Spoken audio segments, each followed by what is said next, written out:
राम एक छोटे से गांव में रहता था। वह बहुत ही ईमानदार और मेहनती था।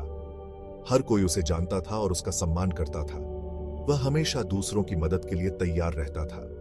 राम की सबसे बड़ी खासियत थी उसकी नेकदिली। वह हर किसी पर आसानी से भरोसा कर लेता था। राम के पास थोड़ी सी जमीन थी जिस पर वह खेती करता था। मेहनत से की गई खेती से उसे और उसके परिवार का गुजारा बड़ी आसानी से हो जाता था। राम सुखी था। उसे अपने जीवन से कोई शिकायत नहीं थी। वह ईश्वर का आभारी था कि उसे इतना कुछ दिया। राम की पत्नी सीता भी उसी की तरह नेक दिल और मिलनसार थी। वह हमेशा राम का साथ देती थी। राम और सीता दोनों मिलकर अपने जीवन में खुश थे। एक साल गांव में भयंकर अकाल पड़ा। बारिश नहीं हुई और फसलें सूख गईं। लोगों के पास खाने को अनाज नहीं था। हर कोई परेशान था। राम के पास भी अनाज कम पड़ने लगा। उसने सोचा कि वह अपने गांव वालों की मदद करेगा। उसने अपने अनाज का एक बड़ा हिस्सा गांव वालों में बांट दिया। गांव वाले राम की इस दरियादिली को देखकर बहुत खुश हुए। उन्होंने राम को धन्यवाद दिया और कहा कि अकाल खत्म होने पर वे राम का कर्ज जरूर चुकाएंगे।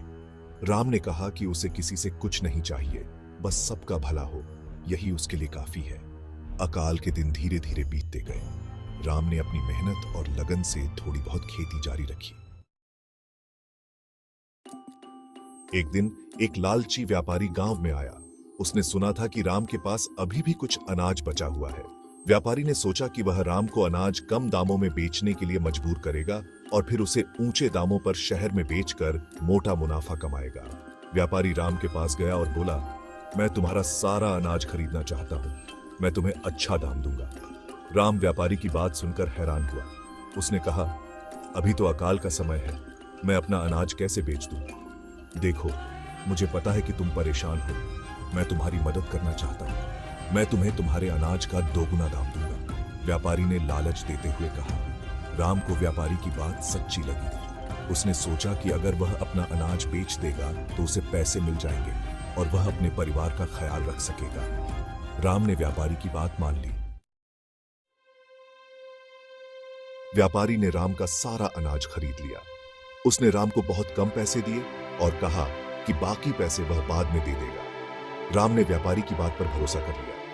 व्यापारी अपना सारा अनाज लेकर शहर चला गया। कुछ दिन बाद जब अकाल खत्म हो गया और बारिश होने लगी तो व्यापारी वापस गांव आया। राम ने व्यापारी से अपने बाकी पैसे मांगे। व्यापारी ने मुस्कुराते हुए कहा, कौन से पैसे? मैंने तुम्हें तुम्हारे अनाज का पूरा दाम दे दिया था।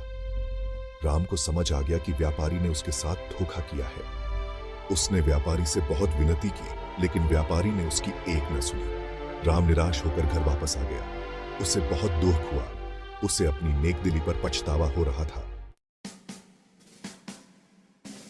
राम बहुत दुखी था, लेकिन उसने हिम्मत नहीं हारी। वह फिर से खेतों में काम करने लगा। उसने कड़ी मेहनत की और जल्द ही उसकी फसलें लहलहा उठी।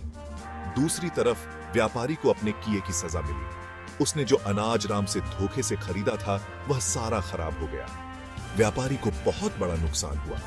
गांव वालों ने देखा कि राम ने फिर से मेहनत करके अपना सब कुछ बना लिया है। उन्हें अपनी गलती का एहसास हुआ। उन्होंने राम से माफी मांगी और कहा कि उन्होंने राम की मदद नहीं करके बहुत बड़ी गलती की। राम ने गांव वालों को माफ कर दिया। उसने कहा कि उसे इस बात की कोई परवाह नहीं है कि उन्होंने उसकी मदद की या नहीं। वह तो बस अपने कर्म करता रहेगा। राम की कहानी हमें सिखाती है कि हमें हमेशा नेक और ईमानदार बने रहना चाहिए, चाहे कुछ भी हो जाए। हमें दूसरों की बातों में आकर अपनी सच्चाई और अच्छाई का त्याग नहीं करना चाहिए। हमें यह भी याद रखना चाहिए कि बुरे काम का फल हमेशा बुरा होता है। जो लोग दूसरों के साथ बुरा करते हैं, उन्हें एक न एक दिन इसका फल भोगना ही पड़ता है।